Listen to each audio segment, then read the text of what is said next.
यहां आपके लिए एक मौलिक लघु कहानी का विचार है, धोखा दिया गया आरण। रोमेश यादव, जवान के एक सीआरपी, ने अपना अधिकांश जीवन सबसे कठिन क्षेत्रों में बिताया है।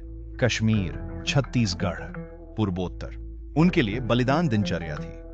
त्योहारों की कमी, पारिवारिक सभा, यहां तक कि उनकी बेटी के जन्म को भी। फिर भी वे गर्वित थे, जैतून हरी वर्दी सम्मान। एक दिन अपनी छुट्टी पर अपने गांव में होने के दौरान उन्होंने राष्ट्रीयकृत बे शाखा का दौरा किया।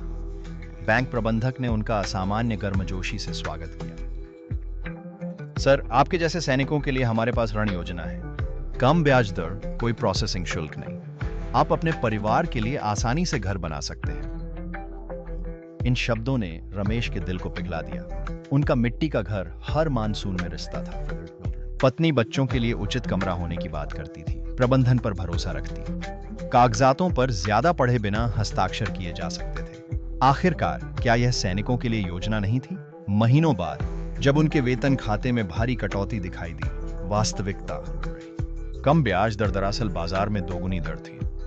प्रोसेसिंग शुल्क नहीं बल्कि छिपे शुल्क थे। इससे भी बदतर, उन्होंने अनजाने में अवांछित बीमा पॉलिसियों पर हस्ताक्षर कर दिए।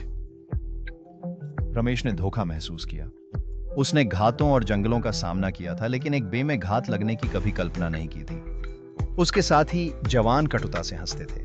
कई की इसी तरह की कहानियां थीं।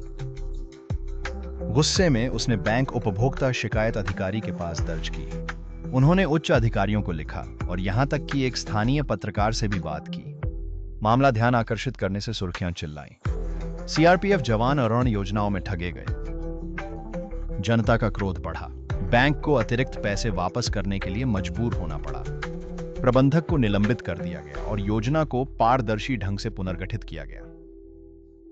रमेश ने आखिरकार ईंट दर ईंट अपना घर बनाया, केवल अपने परिवार के लिए ही नहीं। जो लोग राष्ट्र की रक्षा करते हैं, उन्हें धोखाधड़ी से सुरक्षा की भी आवश्यकता है। वह अक्सर नए भर्ती को बताते थे,